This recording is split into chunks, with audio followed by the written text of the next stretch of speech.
అందరికీ నమస్కారం. నేను అనుకోని అతిథి, కానీ మా కుటుంబంలో ఫంక్షన్గా భావించి గోవిందరావు మెసేజ్ పెట్టినప్పుడు తప్పకుండా వస్తానని చెప్పాను.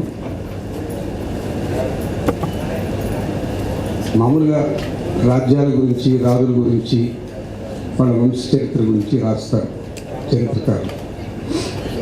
మనకు వాటి గురించి తెలుసు, మన చరిత్ర పాఠాలు.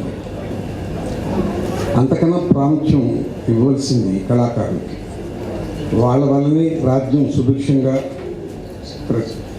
ప్రశాంతంగా, సంస్కృతులు బతికే సమాజం ఏర్పడేది కళాకారుల వల్లే. వాళ్ళ ఇన్ఫ్లుయెన్స్ ప్రజల మీద చాలా ఉంటుంది. మరి వాళ్ళ చరిత్ర కూడా గ్రంథస్థం చేయకపోతే కష్టం. భావితరాలకి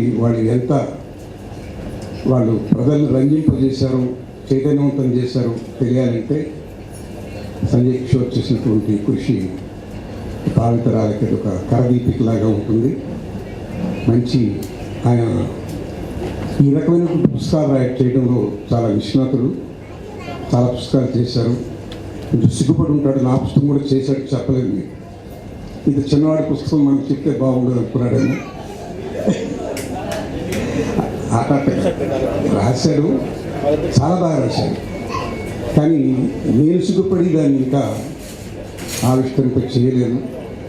2 రాశాడు, వరప్రసాదం అని, ఇంకోటి పేరు కంప్లీట్ మ్యాన్.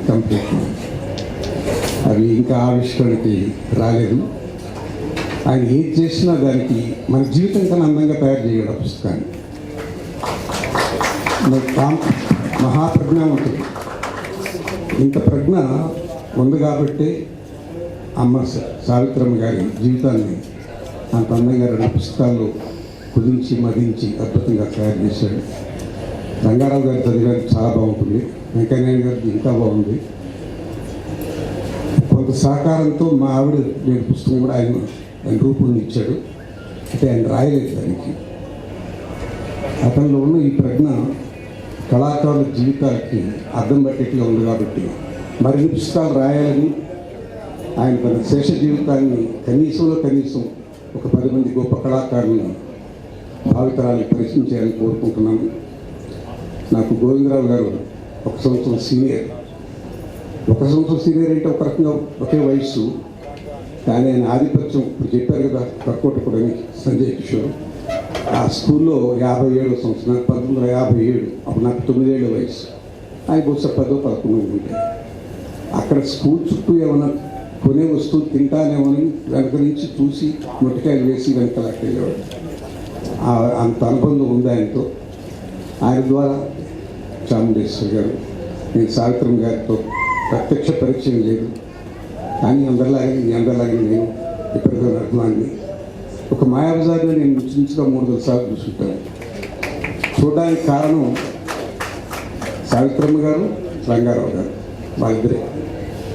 కారణం ఏంటంటే వాళ్ళిద్దరే దాంట్లో నాకు దర్శనం హీరోయిన్. అంత ఆరాధన భావం ఆ నటి మీద ఉంది. మనం మామూలుగా అంటాం భాషా పరిమళం, అందులో భావ పరిమళం. ఏ భావాన్ని అద్భుతంగా పలికించగలదు. ఒక రచయిత, ఒక కవి ఒక పేజీలు రాసి ఒక వ్యక్తి గురించి, భావాన్ని గురించి, అనుకున్న భావోద్వేగాన్ని గురించి రాయాలంటే ఆవిడ 1 సెకండ్లో, కాలంలో అనుకున్నటువంటి అన్ని ఆలోచనలు కానీ భావోద్వేగాలు కానీ పలికించగలిగినటువంటి మహానటి. కళల్లోనూ పిల్లల్లోనూ అలాంటి నటీమణి గురించి భావితరాలు తెలియదు. ఇలాంటి పుస్తకం వల్లనే కొన్ని డాక్యుమెంటరీస్ వల్లనే నాకు జరుగుతాయి.